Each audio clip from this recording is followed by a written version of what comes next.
皆様、本日はご来場くださり誠にありがとうございます。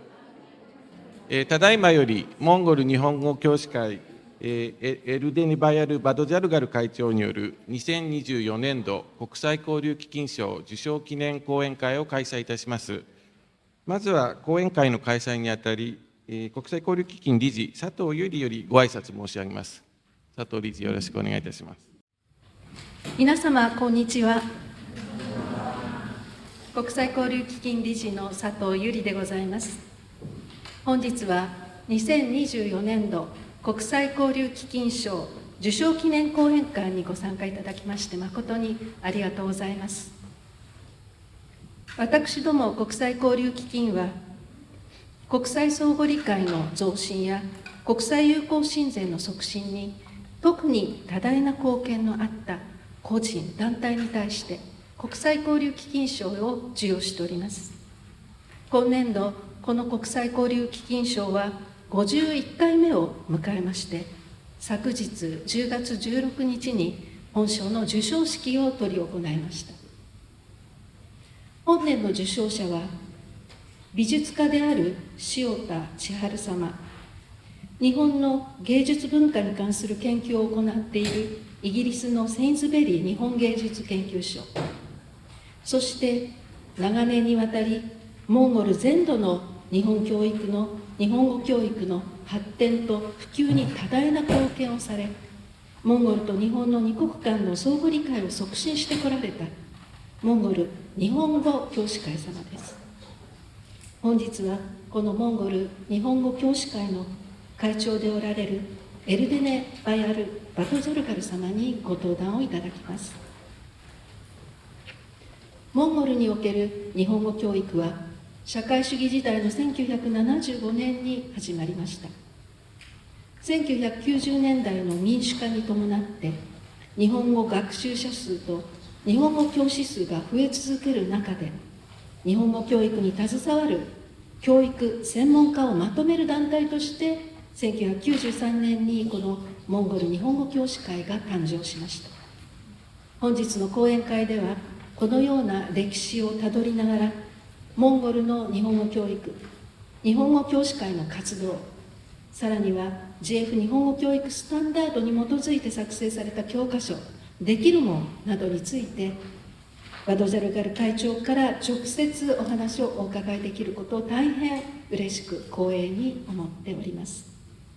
この講演会が皆様にとりまして有意義なものになることをお祈りしまして、私のご挨拶とさせていただきます。ありがとうございます。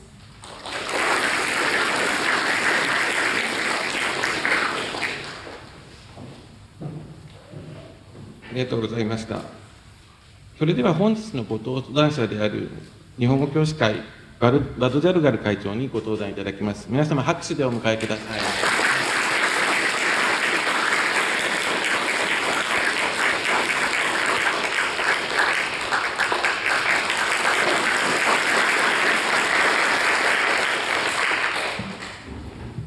本日の講演会は講演と質疑応答からなる約1時間30分を予定しております。まずバドジャルガル会長にご講演いただきまして、その後皆様からのご質問を受ける形となります。それでは会長、どうぞよろしくお願いいたします。ありがとうございます。本日は国際交流基金賞受賞記念イベント記念講演会の機会を与えてくださった国際交流基金関係者の皆様に御礼申し上げます。また大変お忙しい中、この会場に、お足を運ばれたすべての方々にも感謝をいたします。皆様にも少しでも勉強になりお役に立つような話ができればと思います。先ほど午前中国際日本語センターを先頭所長のご案内で見学させていただきました。実は私も24年前にこのセンターで研修を受けたことがありまして、24年ぶりに、とても懐かしく、楽しませて見学させていただきました。で、今回はモンゴルからも、日本語教師会の会の先生方も、今回ごオープンされています。その先生方のほとんどもこのセンターでまた研修を受けたことがありまして、みんな懐かしいと言いながら今回の見学をさせていただきました。所長ありがとうございました。それでまたせっかくですので、今回モンゴルから同行された先生方を簡単にご紹介したいと思います。モンゴル日本語教師会の発足者、また全日本語会長、今現在モンゴル日本語教師会のドルゴル先生です。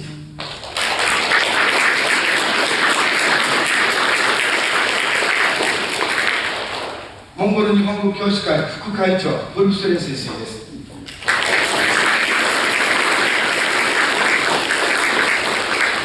モンゴル日本語教師会事務局長、エンキチャルゴル先生です。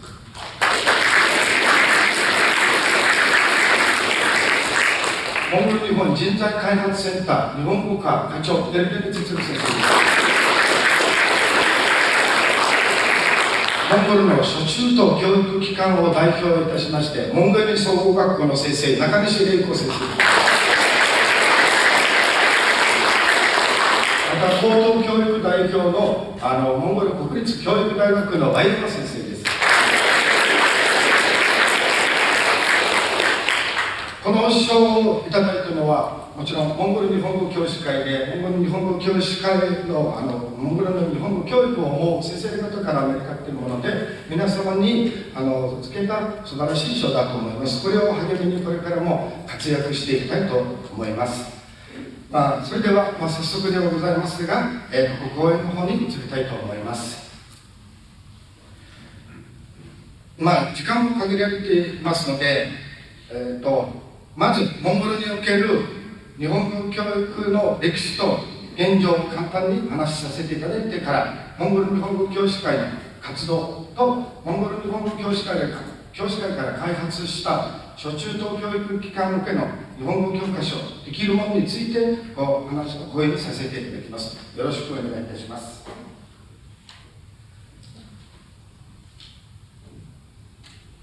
モンゴルにおける正式な日本語教育は社会主義時代の1975年にモンゴル国立大学で始まり、社会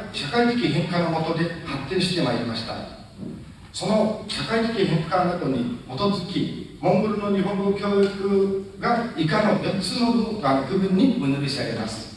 1975年から1990年には日本語教育の基礎が整ってきた時代になります。そして1990年から2000年はモンゴル国内の大学などで日本語を主専攻として教えてきた時代で、2000年から2010年はモンゴルにおける日本語教育がピークを迎えました。2010年からは国内および外国における外国語教育スタンダードなど新たな展開、方向が定着しつつあります。それではそれぞれの時代でモンゴルの日本語教育の歴史をたどっていきたいと思います。1975年3月にはモンゴルの高等教育機関管理局の議決により、モンゴル国立大学言語文学部モンゴル文学専攻の3年生の6名を対象に副専攻として日本語学習が始まりました。その先生一人が今回同行されました前元会長のトルグル先生でいらっしゃいます。来年も1975年から始まったモンゴル日本語教育が50周年を迎えようとしている、その節目の年を迎えようとしています。この副専攻として日本語教育は1975年から1989年までには行われ、毎年4名ぐらい日本語を副専攻として学び、この期間中には58名が卒業されております。1988年から日本語教育への関心がだんだんと深まり、モンゴル国立大学外国語部附属夜間日本語コースも開始されました。当時の夜間コースの学習者は過去機関外交関連メディア関連建設、製図、医師、テレコム業界の専門員などだったのが特徴的でございます。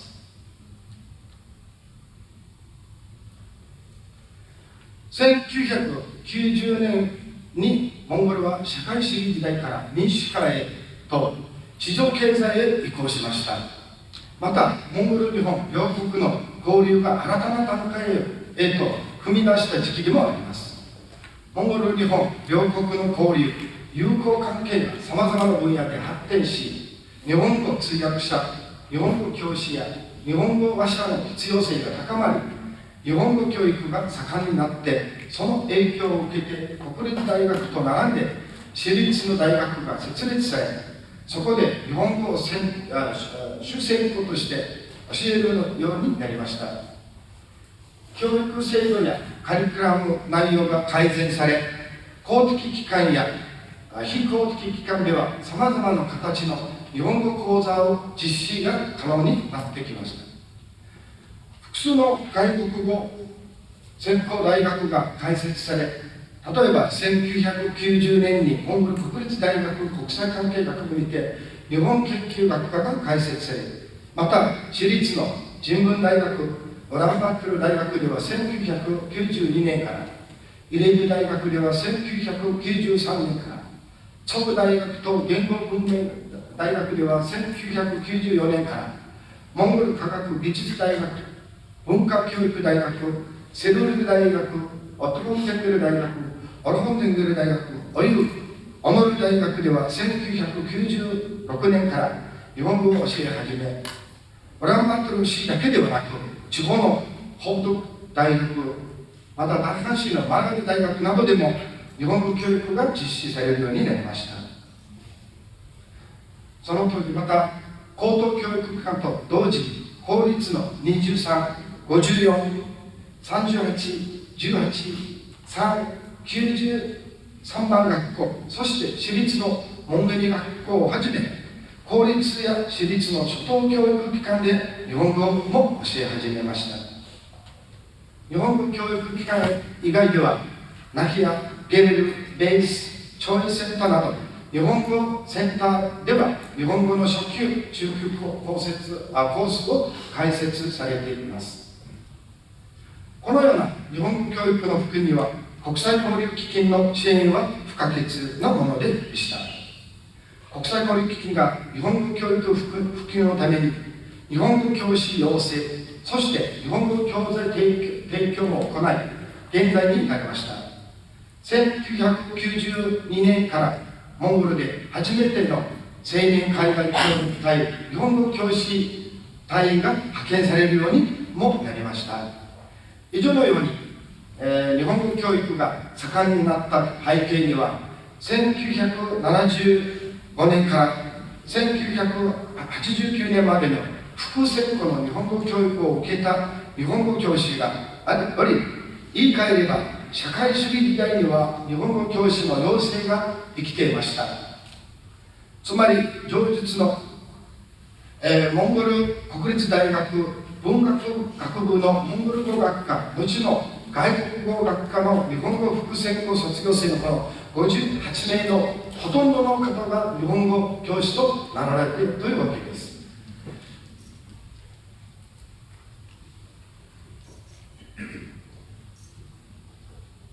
そして、2000年から2010年はモンゴルにおける日本語教育のピーク時代とも言われており、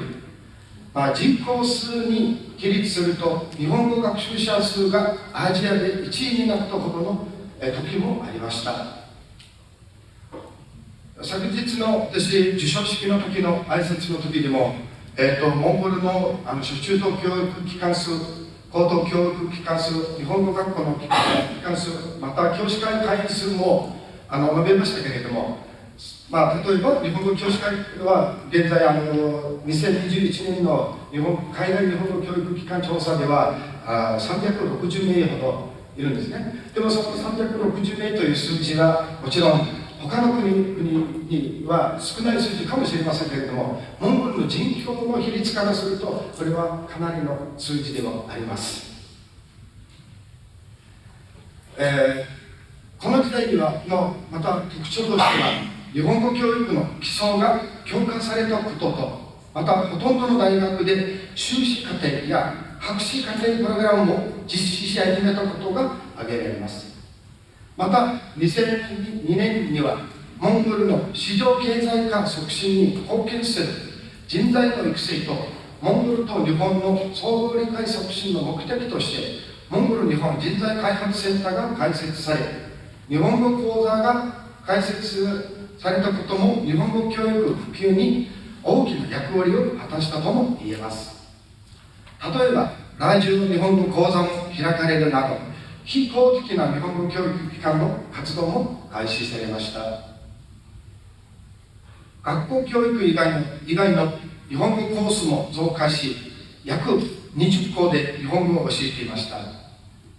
地方の大学にちなんで、ダラファン市、エルドゥノット市、ホード県、オブルハンガイ県、バイオモンゴル県、東部県、またバングル地区などでは、初中等日本語教育機関での日本語教育活動が開始またされました。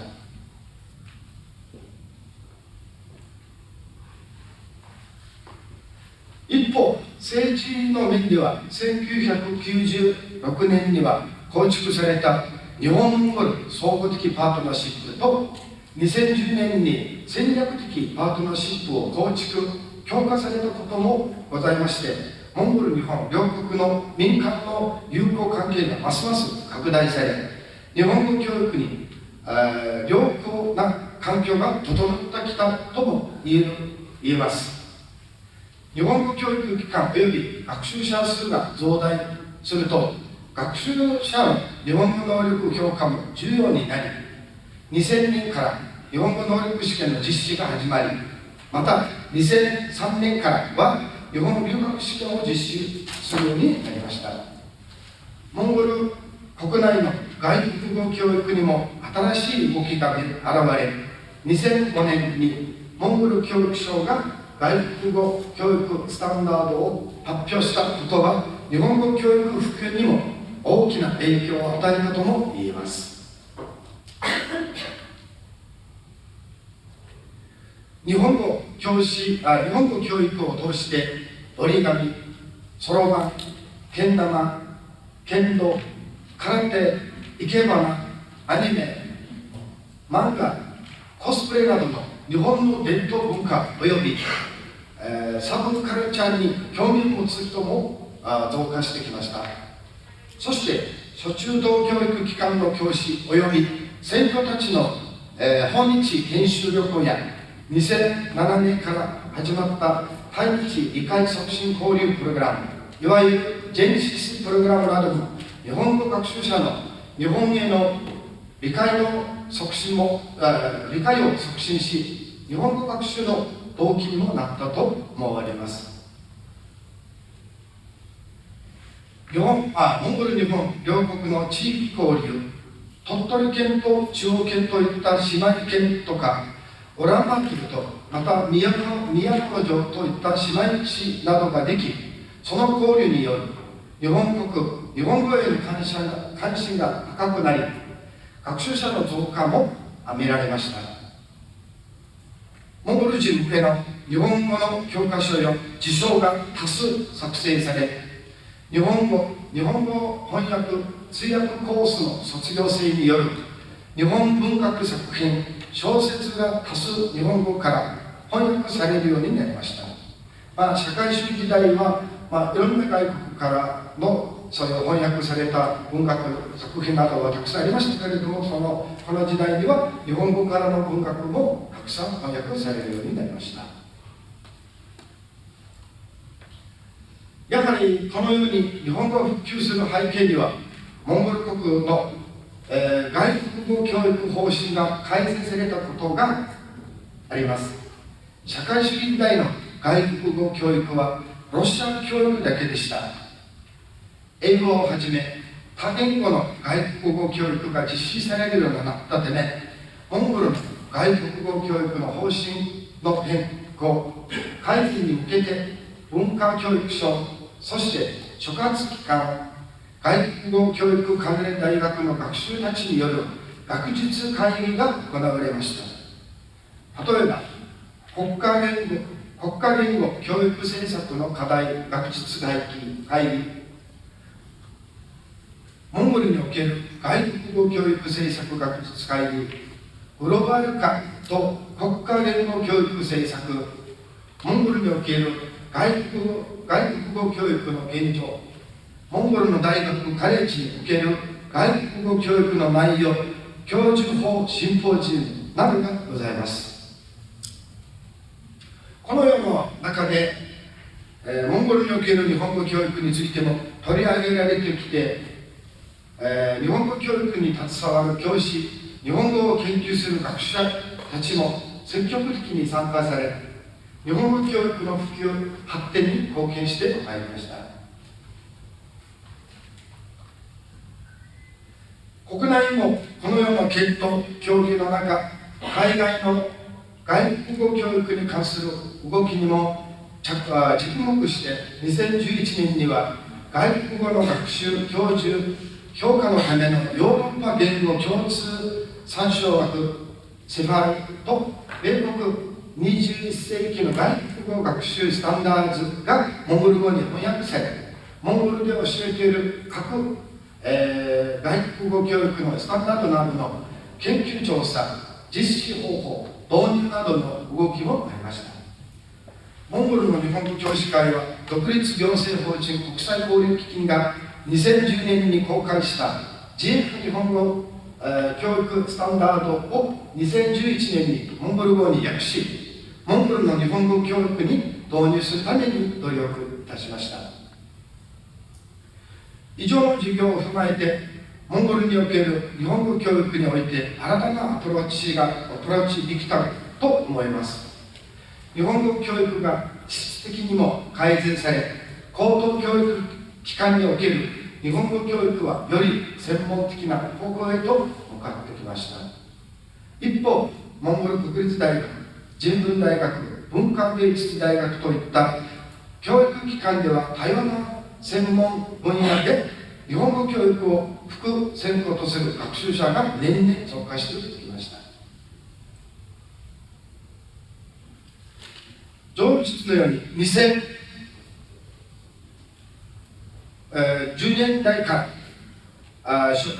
初中等日本語教育で統一されたスタンダードの勉強会を実施し、スタンダード準教科書使用版作成、日本語教師対象のセミナーなどが継続的に実施されていますが、2010年頃からは日本語教育機関の構成が変化しています。まずは日本語学習者数および日本語教育機関数が減少する傾向が見られました。日本語教育実施の初中等教育機関の減少の原因としては、最近の動きですけれども、外国語教育制度変化、つまり小学校での外国語教育の変化があり、小学校では日本語をちょっと教えられなくなりましたので、初中等教育小学校での日本語学習者数が少し減るという傾向にあります。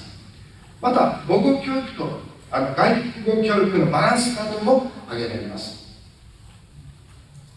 そして全体的に特定の目的で学習する日本語学習者数が増加していることもその原因の一つではあります。例えばモンゴル日本政府間で締結された高等専門学校留学プログラムプロジェクト、いわゆる高専プロジェクトが新たに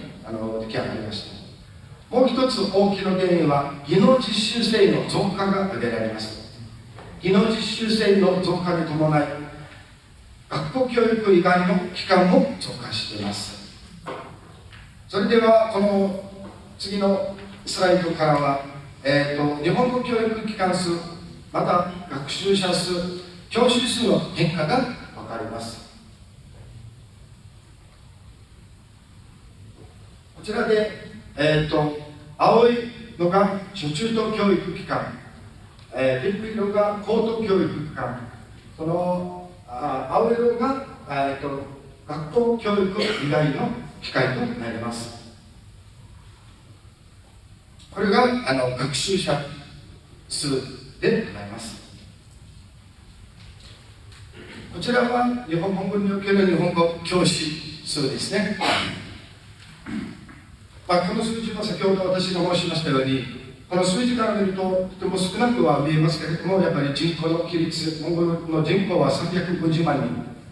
つまり新宿駅の1日の使用者数ですよね。その使用者数がモンゴルの全人口でありまして、その人口の比率からすると、この数字はもちろんアジアでは、結構高い数値とも言われております。こちらがモンゴルにおける日本語教育機関数です。特に最近一番多くなったのは先ほど申しました、その技能実習生という制度ができまして、その技能実習生を送るための、日本語の機関数がとても増えたので、この機関数が最近はやっぱり上がっているという数字にはなります。簡単ではありますが、こちらはモンゴルにおける日本語教育の話です。これからはモンゴルの日本語教師会の活動をお話しさせていただきます。あとは質疑応答の時間を設けておりますので、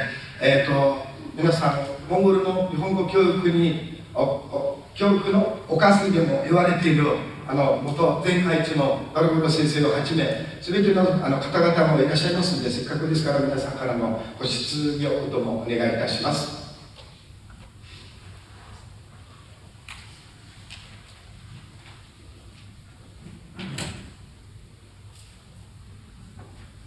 1993年からモンゴル日本語教師会活動は勉強会から始まりまして、大学におけるカリキュラムの作成、科目、教材の話、カリキュラムの改善、各科目とその教授などの話し合いをしていましたが、1995年からモンゴルでは初中と日本語教育機関とその学習者数の増加が見られ、その問題点も話し合うようになりました。だんだんとモンゴルの日本語教育機関が増加してきたので、その機関の教師たちをまとめる団体が必要となってきたため、勉強会から始まった集まりが拡大し、モンゴル日本語教師会を発足し、1998年にモンゴル法務内務省に登録させて、本格的にモンゴル国内の日本語教育活動と支援を開始始めました。モンゴルにおける教育の幅広い発展と普及を目指して、日本語教師の専門性の強化や有志の日本語人材育成にも努力してきました。また文化交流の拡大および日本語教育機関や教師との、緊密な連携を通じた国際総合理解の促進に貢献しております。このように拡大してきたモンゴル日本語教師会機関と会員数が2021年度の、海外日本語教育機関調査の段階で、初中等日本語教育機関数が28校、高等教育機関大学数が24校、民間日本語学校講座数が66校で、この全ての日本語教育機関で日本語教育に携わっている教師たちの全員が会員であり、現在会員数は360名ぐらいになっております。だが現在特に民間日本語学校と学習者数がかなり増えているので、以上の数字も今年度の海外日本語教育機関調査は今年度2014年度には実施されてますので、来年の11月頃には結果が出ますけれど、その結果でもこの数字も変化が現れると思います。モンゴル日本語教師会の1年を通しての活動内容は以下の通りでございます。日本語教育シンポジウム、学校対抗日本語スピーチコンテスト、漢字などのそういった漢字クイズ大会、研究支援として日本語教育研究会、研究論文を公募し、モンゴル日本語教育企業の発行、初中等日本語教育機関の勉強会、日本語教育教授法講座の支援、日本語能力試験、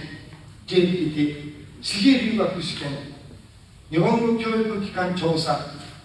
全国日本文化大会、初等、中等日本語教育機関向けの教材開発など、そういったこちらがモンゴル日本語教師会のもう1年間を通しての活動となります。我々は日にちの活動を続けておりますが、このような活動を高く評価し、昨日表彰されてばかりで、その喜びとまた緊張感がまだまだ残っておりまして、本当に嬉しい限りでございます。それではこれからは先ほどこの日本語教師会の1年の活動を一つずつまた簡単にご説明、ご紹介させていただきます。まず日本語教育シンポジウムですね。このシンポジウムは、独立行政法人国際交流基金の助成金を受けて開催いたしております。日本語教育シンポジウムの目的は、日本語教師の研究活動や教育活動の成果を共有することにより、各教師の日本語教授法または研究の成長を目指すためであります。またモンゴルにおける日本語教育に関する諸問題を解決することと、新しい知識が得られる機会でもあります。年に1回第1回目のシンポジウムは2007年から第1回開催されるようになり、継続的に実施され、コロナの時でもオンラインでの実施となりまして、今年で16回目を迎えます。シンポジウムでは特に海外から日本語教育研究の知識と経験豊富な講師の先生方をお迎えして、基調講演、発表、ワークショップ、文化会、パネルディスカッション形式で行われ、大変有意義であるシンポジウムとなっております。その、シンポジウムでの基調講演された島田先生、皆さんできる日本語の島田先生というモンゴル人はみんな言ってますけど、島田先生も本日は足を運んでおり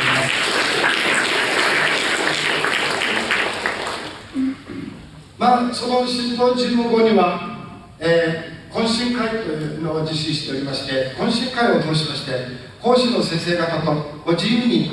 意見交換したり、参加者がそれぞれの経験や意見を交換できる貴重な場となっています。シンポジウム後、参加者と関係者からアンケート調査も行い、それを次のシンポジウムに反映させています。また、報告書を発行し、すべての関係者に配布しております。続きまして、日本語スピーチコンテストの話をさせていただきます。学校体育日本語スピーチコンテストも、独立行政法人国際交流基金助成金を受け、1995年から開始し、今年で第30回目を迎えます。私たちも帰国されてからすぐまた第一次審査とかにもかかったり、もうスピーチコンテストは11月の実施となります。またこの30回目の、スピーチコンテスト。在モンゴル日本語大使館、モンゴル日本語教師会、モンゴル日本人材開発センター、モンゴル国立科学技術大学外国語学部の共催で NGO 法人、在モンゴル日本人会、NGO 法人、モンゴル日本商工会協賛により実施されております。学校体育日本語スピーチコンテストは高校の部と大学の部に分かれております。全国から参加可能で、報奨は個人対抗でしたが、たくさんの学校からも参加してほしいと、その当時の、特命全権大使からのご希望がありまして、個人大会から学校対抗に2015年度から変わりまして、実施しております。審査方法としては、まず作文提出をし、その次、審査員による第一次審査、第二次審査、本選の流れとなっています。本選出場は各10名、大学の部と高校の部は10名ずつで、入賞者にはジェネシス参加権が与えられています。日本語学習者が身につけた日本語を生かして自分の意見を表現できる有意義な機会にもなっております。続きまして、漢字ナルムという漢字クイズ大会を行います。漢字ナルムのナルムという言葉はモンゴル語では競技会という意味で、この漢字ナルムは2016年から始まり、これも初中等教育機関の先生方からの発言で、皆さんがこのようなことを実施したいということを言い出してきているので、日本語教師会もそれを応援して実施されてきておりまして、日本語を学ぶ初中等機関の中学生、高校生を対象に、年1回の開催で、今年第8回目を迎えますが、年々参加校と、参加人数が増えています。非漢字圏の日本語学習者に漢字の面白さを知ってもらおうという目的から始まりました。参加者は日本語教育機関の各学校から中学生、高校生各5名ずつでゲームで漢字を楽しむ活動です。教師会メンバーの初中等教育機関の、教師で企画運営し、多くの方のご協力を得て継続しています。教師同士の運営により、相互理解が深まり、共同作業の意義につながっています。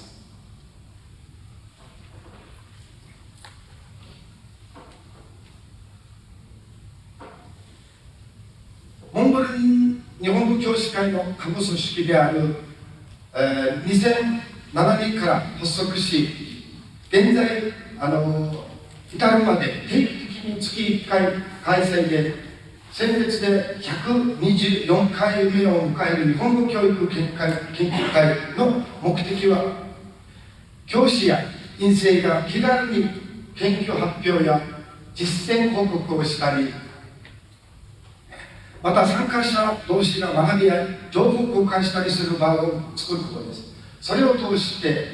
教師一人一人が研究意欲や専門性を高め、また教師間のネットワークを強く広くしていくことを目指しています。各研究の内容を1つか2つの発表を重視にしてディスカッションを行うことが多いです。発表の内容は様々ですが、昨年度の例えば例はご覧のようなものです。例えば自身の研究内容の発表やシンポジウムで学んだホーバスの知識を使って合意の使用状況を分析したりした発表もあります。また国際交流機器の研修への参加報告もあり、参加者の刺激を与える集いとなっています。モンゴル日本語教育企業は2013年から2年ごとに発行しており、日本語教育に関わっている初中等の教師及び日本研究専攻の修士、博士課程の大学院生による研究論文をまとめています。勉強会はモンゴル日本語教師会の初中等日本語教育機関の教師たちの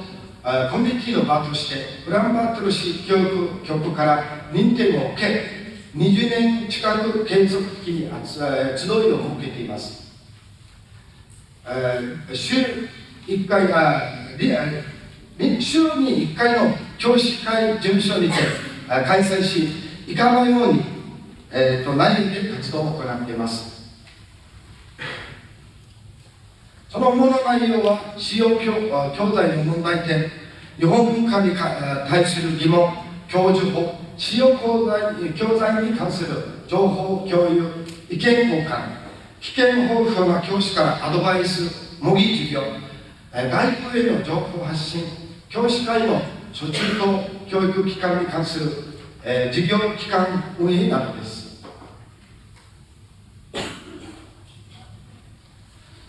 続きまして、日本語教育教授法講座の支援です。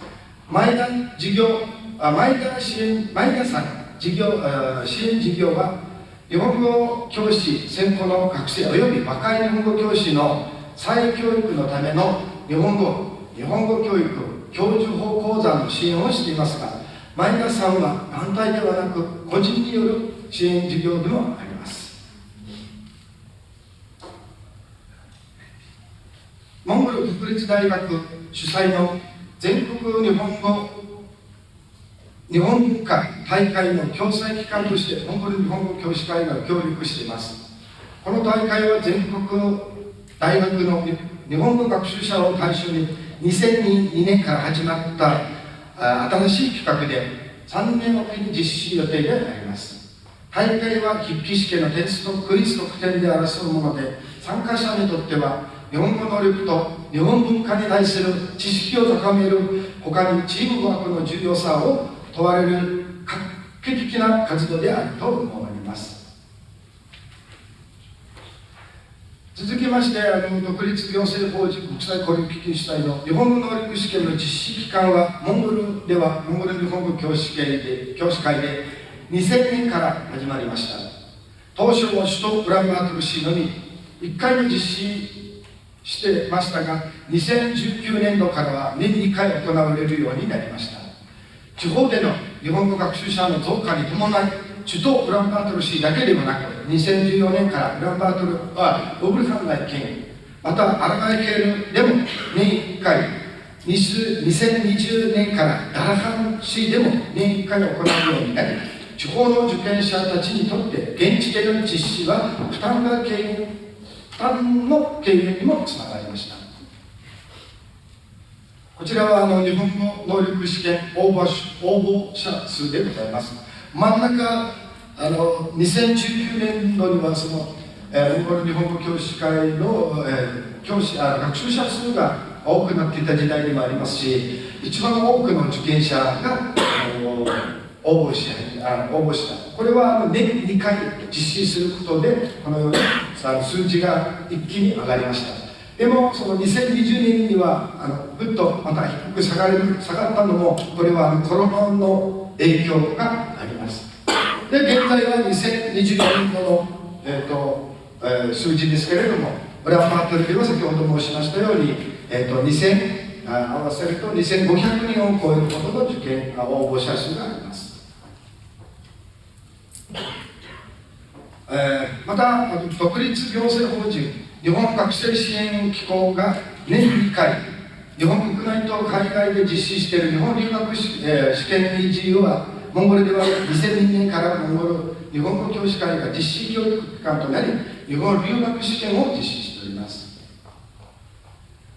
また、独立行政法人国際交流基金と業務委託契約を締結し、モンゴル日本語教師会がモンゴルにおける調査業務を受託しています。国際交流基金からの海外日本語教育機関調査報告書を見れば、モンゴルにおける日本語教育事情を把握することもできます。2001年、セファールをきっかけに、モンゴルでも外国語教育スタンダードの研究が広がり、モンゴル日本語教師会が中心に JF 日本語スタンダード導入プロジェクトを始めました。また、モンゴル日本語教師会の一つ大きな事業は JF 日本語スタンダード導入による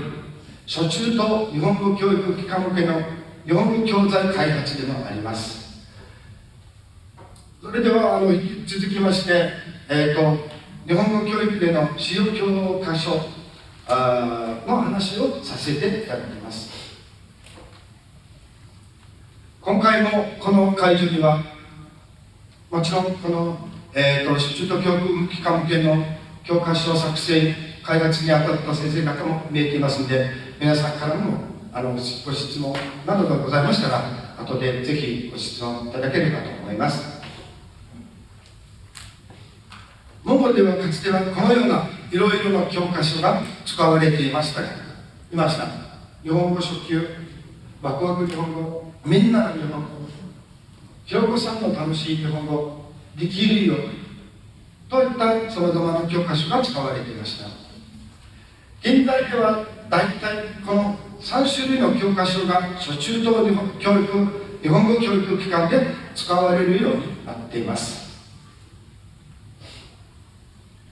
民主化後もまだ社会主義時代の教育の基礎が残っており、教師もその教え方に慣れていました。ですから初級段階の日本語教育において文法中心の授業が多く、自分の言葉で考えて表現するというよりは教師の言うことを暗記する学習法が多かった時代でもありました。つまり知識伝達型授業が行われていたということです。できるもん政策以前はどうだったかといいますと、日本語教育においては国からの指導要項はありませんでした。そのため初中等の日本語教育機関には統一されたシラバスがなく、また教師間のネットワークもありませんでした。ですから教師たち自身の学び合いの場所もありませんでした。特にレベル別の適当な教科書がないことも大きな問題でした。このような時代に日本語教師会会長であったモンゴル国立大学のドルブル先生が呼びかけ人となって、モンゴルで初めての初中等用の教科書できるよ作成プロジェクトがスタートしました。この教科書は4部構成になっていて、1はひらがな、カタカナ、2、3は文法、会話、4は主に読解と漢字です。当時、モンゴルでは日本語学習者の数が増え、特に初中等教育機関での日本語学習者の伸びは目を見張るものがありました。しかし、モンゴル人の日本語教師たちにセファリや GF スタンダードの概念不足があったり、モンゴル外国語スタンダードの馴染みも薄い状況でした。そこで GF 日本語教育スタンダード2010の外部の日本語版をモンゴル語に訳し、ウランバートル市教育局をはじめ日本語教育機関に配布しました。2011年にいよいよモンゴルでもスタンダードの勉強会がスタートし、初中等教育機関の日本語教師たちが定期的に集まるようになりました。そこでウランバートル失礼いたしました。そこでウブルハンガイ県メルリル学校、ウランバートル市ではモンベリ学校がまずスタンダード准教授業の実験校に指定されました。モンベリ学校はウランバートル市にあり、当時の日本語学習者が120名ほどで、メルゲデ学校、ウブルハンガイ県のメルゲデ学校はウランバートルから430キロ離れた人口10万人余りの地方にあり、日本語学習者は350名ぐらいでした。ウブルハンガイ県メルゲデ学校はウランバートル市から遠く離れていたため、このように多くの方々がメルゲデ学校でのスタンダード准教授業の支援に出向いたり行かれました。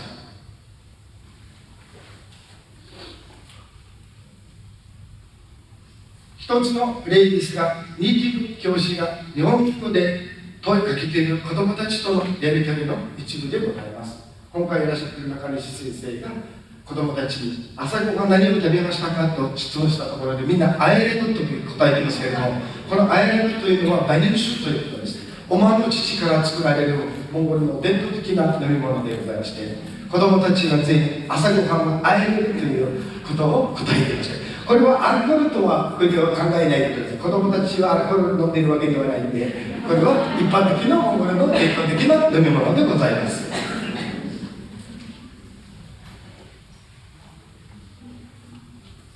2012年からモンゴル日本センターにおいて GF スタンダード勉強会が定期的に実施されることになりました。当時日本センターが発見されていた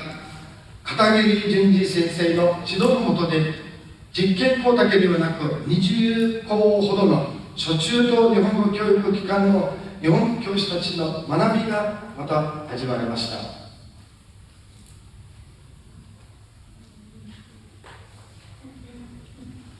そして間もなく GF スタンダード准教教科書作成プロジェクトがスタートすることになり、作成に関わる学校は、初中等日本語教育機関全体の 60% にも及びました。GF スタンダード准教教科書作成拡大プロジェクトが始まってから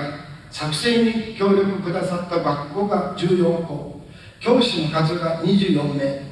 教科書が完成して実際に授業に使うようになった学校が当時10校、現在には20校前後という状況であります。2013年にスタンダードについての知識をさらに深めるために、この年のシンポジウムでアトラス日本語教育研究所の島田和子先生、釜山外国語大学のジョン・キョン先生、内モンゴル大学のエルデネバートル先生に基調講演をお願いし、それぞれの国のスタンダード教育の現状を伺う機会を得ました。このようないろんな活動を通して、作成された日本語できる門教科書の一部はこちらの方にあります。皆さんもご覧になれたかと思いますけれども、こちらの日本国際センターの図書館でも、今回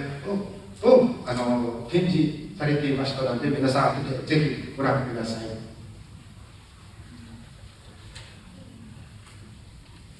これはカタカナの教科書ですが、この教科書の特徴は文字指導において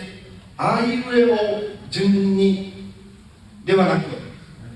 子どもたちにとって、実践的な日常的な言葉から始まっています。まずは自分の名前、それからモンゴルウランバートルを読み書きできるようになります。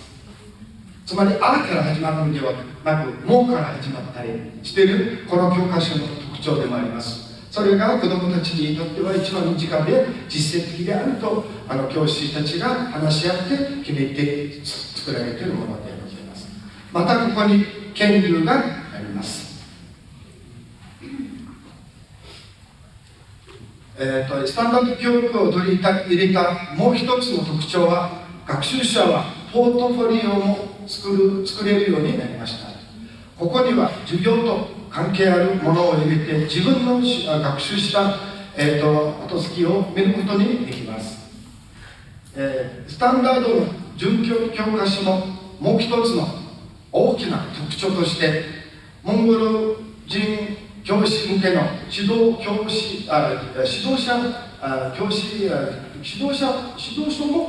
作成し、指導の仕方が分かりやすく書かれています。またこの教科書の特徴は、今までの使われていた教科書を全て日本語でしか書かれてなかったので、今回この教科書の特徴を子どもたちにも質問とか、あるいは中身の内容が分かるように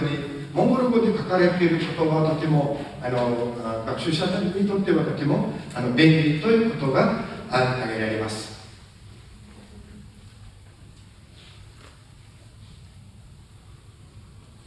そして2024年に日本語できるも10年になり、現状把握のためにブリーフ調査をしました。対象者は日本語教師、実際に使っている教科書を使っている日本語教師、またその学習者たち、そして保護者からもその対象となっています。ご覧のようにできるものを使ってのメリットとデメリットがあります。例えば今教師からのメリットでは、今までの文法中心ではなく子どもたちの対話が増えた。また自分たちが工夫すれば楽しい授業になることが分かった。授業への考えに大きな変化が見られた、思われました。またデメリットとしては、漢字の数が少なく、日本語能力試験への対策が不安、副教材がないので自分で作るには時間がかかるし、また難しいというような、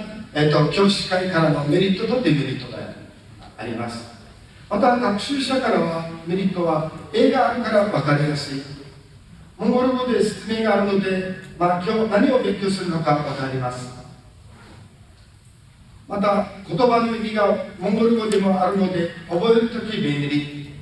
自分と関係ある内容があるのが嬉しいといった身近な実践的なものがあるのは学習者にとってはとても喜ばしいことであるようです。またデメリットとしては、先ほどの教師の意見と同じように漢字が少ないというのがまた挙げられていまして、またデメリットとしてはこれも一つ大きいですね。やっぱり人に聞かれたくなかったり言われてこない内容があるというふうには言っています。こちらは保護者からのメリット調査であります。メリットとしては、モンゴル語の説明があるので、今どんな内容を学んでいるかが分かるというのは保護者からのご意見で、モンゴル語の訳があるので自分の子供にも質問ができるというまでのデメリットを挙げています。また同じくデメリットとしては、漢字の数が少ない、日本語能力試験の対策が不安ということもありまして、教科書の価格が少しはやや高いというふうにも言われていまして、練習帳がないので宿題は何かが分かりにくいということも挙げられています。でもこのようなことを全て我々も調査した結果でもありまして、改善にあたっての課題というのも教師会でまたこれからも検討しています。以上のようにビリーフ調査の結果、これから始まる、教科書改訂版作成の課題がいくつか見つかりました。これからもやっぱり改善に向けて諸中等の教育機関の先生方も勉強会を通して、またこれからは改善に向けて動き出します。時代の変化、 AI 対応、個人情報、新しい教師たちへの引き継ぎの不足なのです。ですから教科書を指導されている教師たちの意見を聞きながら、時代の変化に合うような教科書に作り直す活動が勉強会を通してこれから始まっていますし、始まろうとしています。モンゴルにおける、初中等日本語教科書、日本語できるもんは以上の過程を歩み、国内で使われています。教師たちの教科書作成への思い、連日さまざまな状況の中で、さらに私たちの日本語できるものをいいものにするためにも教師会として応援していく所存でございます。ご参考文献はこちらにあります。ご清聴皆さんありがとうございました。と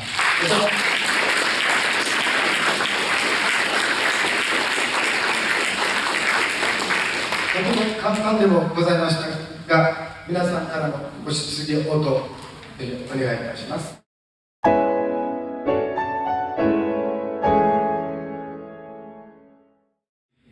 確かにキャンドを引き継ぎ続けて作られたものもありますし、もちろん実際に、初中等教育機関の先生方が話し合ってその勉強会というものを通して、それぞれの先生方が、意見交換しながら、もちろんその後調査に基づいて作られていまして、もちろんその内容はキャンドの同じものも作られているのであれば、また先生方で新しく考え直して作られているものでもあります。追加で係長で答えます。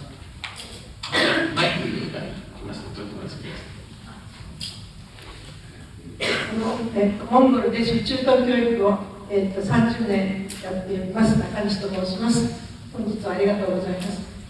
先ほど村上先生のご質問にお答えしますけど、先生たちが自分たちが教えている生徒たちに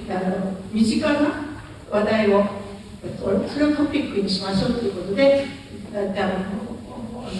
そういうことを集めて、それからキャンドルというものを作りました。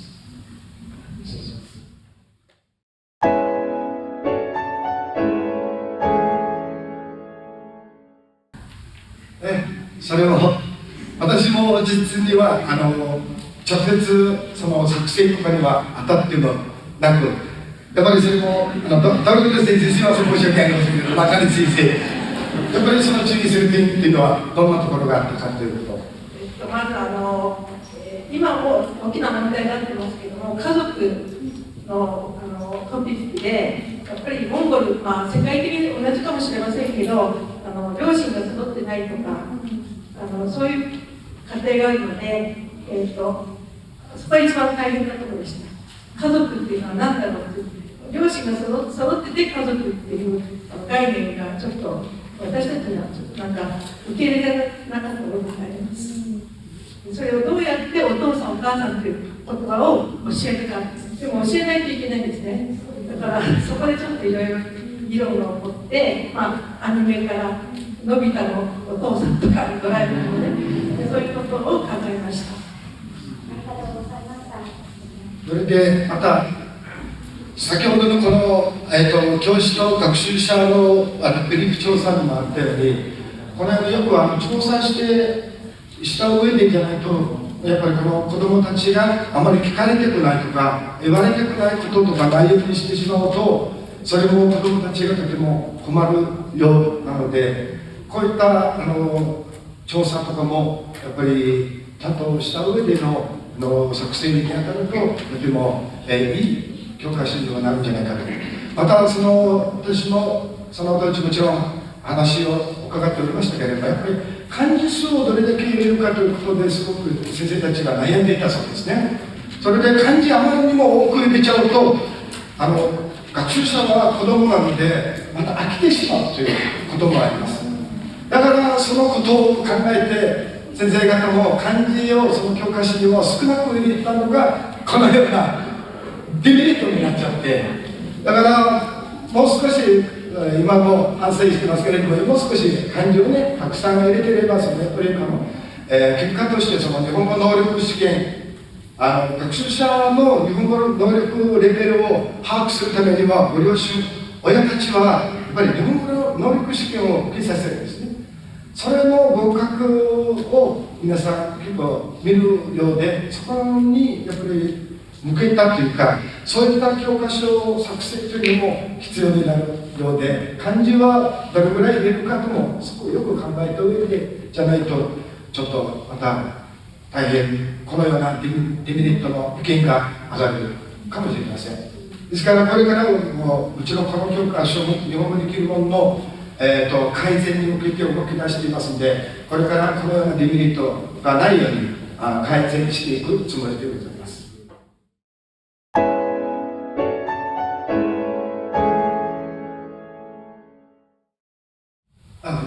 第1問の質問には私から答えさせていただきます。モンゴルの小学校では、日本語だけではなく、もちろん英語とかそれぞれのいろんな外国語を教えています。特に社会主義時代の言語として外国語第二外国語としては、私たちの時代にはもうロシア語しかなかったんですね。それが民主主義に変わってからは、いろんな外国語を選択科目として選ぶようにはなりまして、1990年からはその、英語をまず教える選択できるようになったりとか、その次はまた日本語、またその中国語、韓国語といったさまざまな外国語を勉強できるようになりました。特にある時期は本当日本語が、先ほど申しましたようにピーク時代を迎えた時は本当に初中等教育機関の日本語学習者というのは本当に増えまして、本当にもう私たちも驚くほどの学習者数が多くなりましたけれども、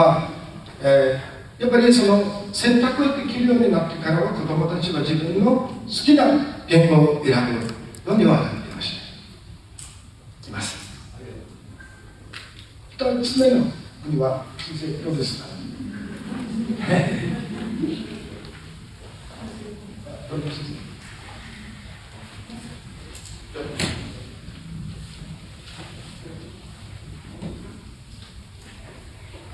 すみません、ドロロと申します。日本語をどうして勉強し始めたというとね、子どもたちいろいろな事情があるんですね。相撲は親の方は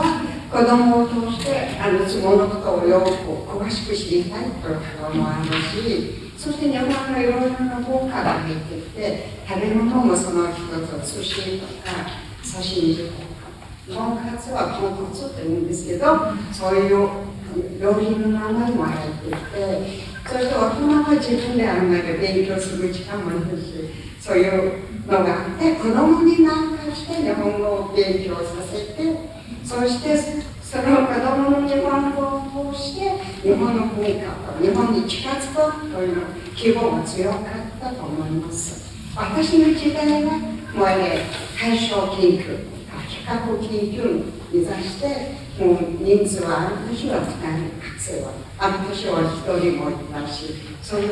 だったんですけど、90年に入ってから9人増えたんですね。もう必ずうちのもう4人、経験として4人の子供がいても、1人は何かして日本語を勉強させようというのがもう多かったんです。そして最近は子供たちの方からアニメとか漫画とか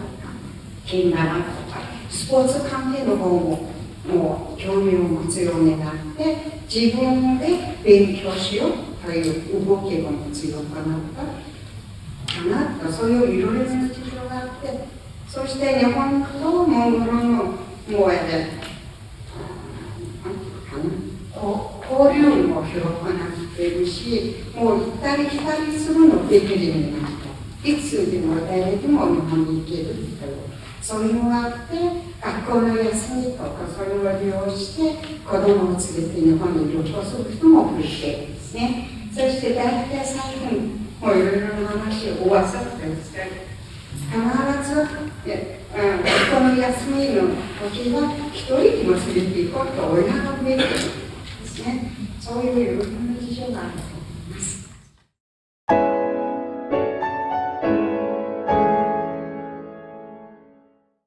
もう小学校での日本語教育というのはあんまり大きな目標というのがないと思います。もう小学校で外国語を勉強してもいいよという教育書の方針ができて、もし教える先生がいて、教材があって、そうして希望者の子供がいれば週に1回でもいいし、2回でも教えてもいいよという方針ができてるから、多分あんまりひらがなかたなどれでしょう。小学校もう1年生からじゃなくて2年生からですよね、小学校の。そしてひらがなかたな全部というのはもうそういう学校もあれば、もうひらがなだけでという学校もあります。必ず日本語の試験、英語とか漢字はどのぐらいでも教科にで教えています。遊び、そう、いろいろ学校に行って教える時間がね、もういろいろ週に45分の授業に困ったら、そういうのがいろいろあるから、小学校で日本語になれるというのが一番と言えるかな。それでもう一つ追加ですけれども、おとといですね、秋篠宮皇嗣記念館にご接見できるとてもいい機会が与えられまして、記念館、両殿館ともあっ時もありましたけれども、両陛下からも、同じような質問がありまして、小中と小学校のいろんな外国の子どもたちというのは、例えば日本語を勉強しようと思うときは、漫画とかアニメとかに憧れて日本語を勉強し始めようとするんですけれども、モンゴルの子どもたちの場合はいかがですかというふうには聞かれまして、それも私も、いや確かに漫画とアニメに、もちろんその先生がトルク先生がおっしゃったように、もちろん子どもですから目標というものはほとんどなく、子どもたちを自分のその好きなものに向かって走るわけですので、そのアニメとか漫画に惹かれて、またそのいろんな先ほどその日本の伝統的な文化のいろいろがあって、それに惹かれて日本語を勉強し始める子どももいれば、またご両親のご意見アドバイスでこの日本語を勉強しなさい、それが将来的にもなるよという親からのおすすめもあるということもあります。初中等教育機関の場合は確かにいろいろそういう自分の好きなもので外国を学ぶ、特に日本語を学んでいると思いますけれども、大学とかの場合は、私も大学で実は国立大学の日本語教師を務めておりまして、大学生の場合は特に日本語を勉強しようと思うというその目標というのは、確かに日本での留学とか日本での就職といったことが特に多く挙げられていまして、やっぱりその大学とかになると上になればなるほどやっぱり目標がはっきりしてきております。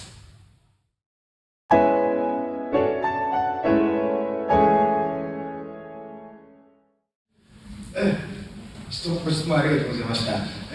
の教科書のまた一つの特徴とも言えるのは、他の今まで使われていた教科書はほとんど日本での場面が多かったんですね。だから日本での場面だと、その子どもたちにとってその身近には感じなく、とてもいきなり子どもなのにいきなりなんか日本の文化とかいきなり日本での場面になっちゃうと、とても戸惑うことが多いわけですね。だからこの教科書の特徴はモンゴルが場面になっています。モンゴルでの設定となってまして、モンゴルが場面になってまして、モンゴルを訪問する先生方、モンゴルを訪問する子どもたちが日本の先生方、日本の子どもたちがモンゴルを訪問して、モンゴルでの場面が設定となっていますので、もう本当にモンゴルの文化と日本の文化をお互い教え合うというような形式のをやっています。ですからもちろん、とても難しい内容のその伝統文化をご紹介するのではなく、とても子どもたちにとって遊びを通して学べるようなそういう教科書の作成には先生方がとても力を入れたと思われます。ご回答になりましたでしょうか。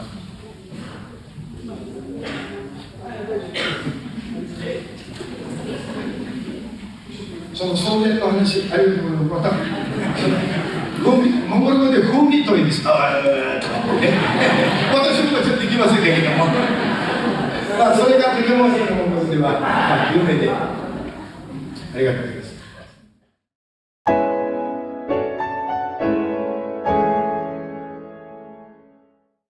はい、ありがとうございます。もちろん先ほどの話の中にもありましたように、もちろんポートフォリオとか、そのポートフォリオもですね、このようにポートフォリオの中にはその手作りの時間表とか自己評価表とか手作りの時計、日本紹介の新聞記事などさまざまなものを入れてありまして、子どもたちの自己評価とかも自分たちで自分を評価するということは今まではなかった試みですね。だから今までだとその教科書を作れるまでだと先生が子どもたちを結果というか、そのどれくらい日本語を勉強できているかというのは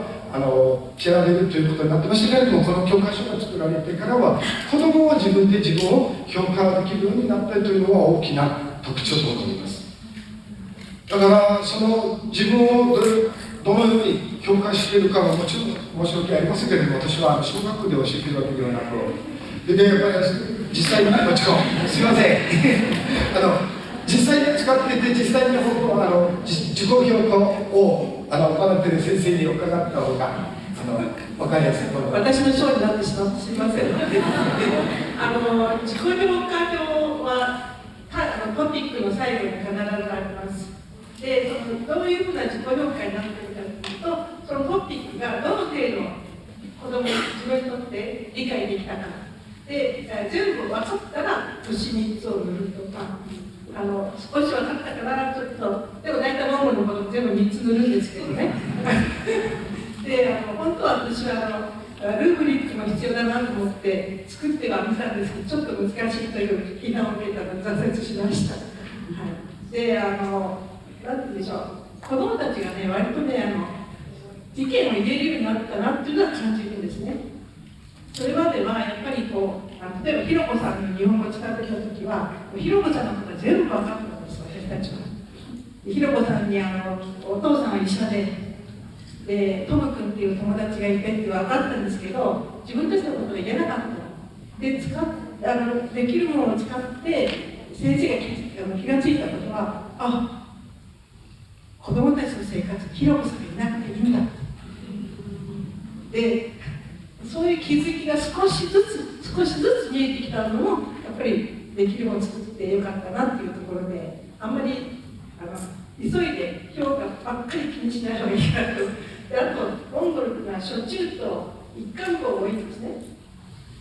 だからそこでまた小学校、中学校、高校とその評価の仕方がそれぞれ変わるっていうことはあんまりなくて、だからずっと続いているので、少しずつ分かっていくという、今、そんな感じかなと思います。よろしいですか。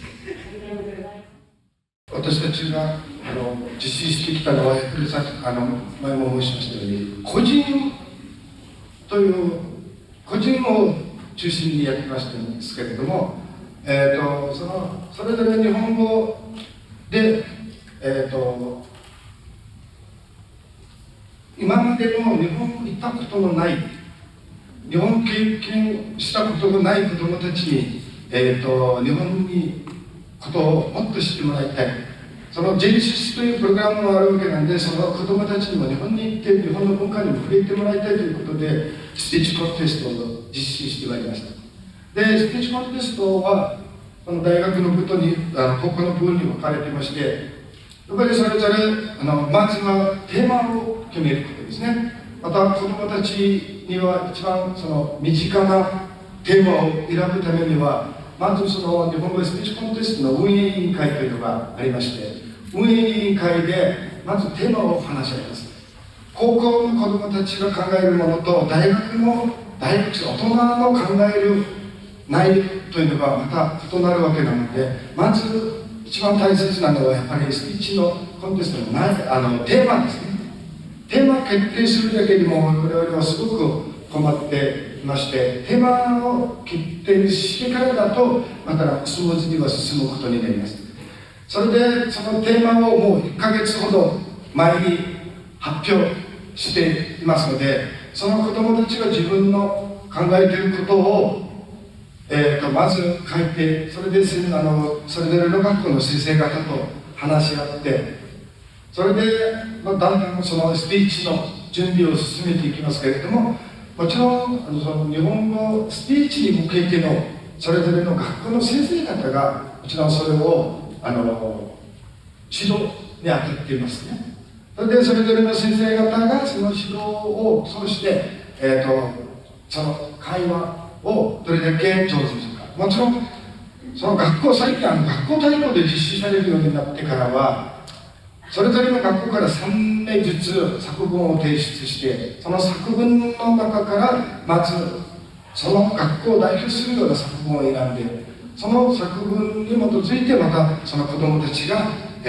スピーチの話